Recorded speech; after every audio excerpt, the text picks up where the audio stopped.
பாருங்க இருவாச்சியில் இந்த கொம்புகளெல்லாம் கட் பண்ணி விட்டு மொட்டு வந்திருக்குன்னு சொன்ன பார்த்தீங்களா? சூப்பராக விரிஞ்சு நிற்கி பார்த்தீங்களா?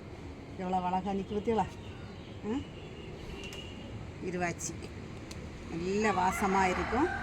இந்த அடுக்கு முல்லையில் பூ விரிஞ்சிருந்து அப்பா பறிச்சிருக்கு உங்களுக்கு காலத்தை பூ நிற்கி அதை பறிக்கணும். இருவாச்சி முல்லை, வாசம் இல்லாத முல்லை. இது காக்கட்டாம்பூ.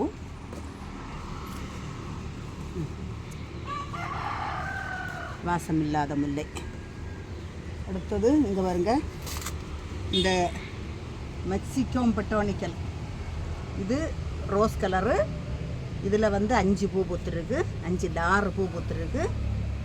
இங்கே பாருங்க குழல் பூ, மஞ்சள் கலர் குழல் பூ. மஞ்சள் கலர் குழல் பூவில் நிறைய பூ வந்துருக்கு. இப்போ இந்த பூ வந்து சீசன் போல் இருக்குது. நிறைய எல்லா வீட்டோலையும் நிறைய பூத்து நிற்கும். அடுத்தது நீல கலர் ஒத்த அடுக்கு சங்கு புஷ்பம் பாருங்க. இது பட்டர் கப்பு. அந்த வெள்ளை சங்கு புஷ்பத்தில் 1 இங்கே விரிஞ்சிருக்கு. இது வந்து ரோஸ் கலர் செம்பருத்தியில் 1 2 என்ன விரியல்ல பாருங்க. சந்தன கலர் செம்பருத்தியில் ஒரு கொத்தில் 3 எண்ணம் நிற்கி. இது அடுக்கு செம்பருத்தி. சோப்பு செம்பருத்தி அடுக்கில் 1 இங்கே 2. சந்தன கலர் செம்பருத்தியில் இங்கே 1 நிற்கி. டேபிள் ரோஸ் எல்லாம் விரியல்ல. என்ன டேபிள் ரோஸ் எல்லாம் அப்படியே மொட்டாட்டே இருக்குது. இன்னும் விரியல்ல.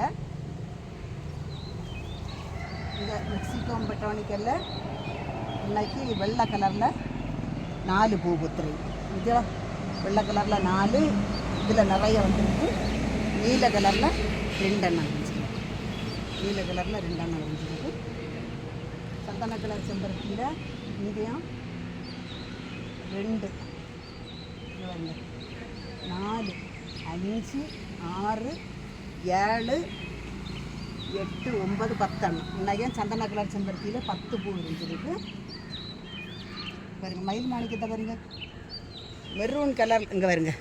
ஒரே செடியில் 2 சைஸில் பூ பார்த்தீங்களா? இது ஒரு கலர், இது ஒரு கலர். இன்னும் இதே கலரில் இன்னைக்கு ஒரு செடியில் 2 கலரில் பூ பூத்துருக்கு. பூ, சைனீஸ் வெல்வெட்டு. மல்லிகையில் மொட்டை பாருங்க.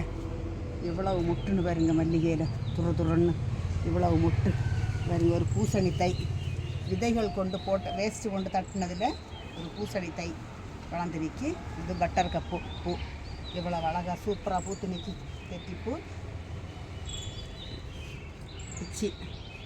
பிச்சிலையும் 2 பூ நிற்கிது. பறிச்சிருக்கேன்.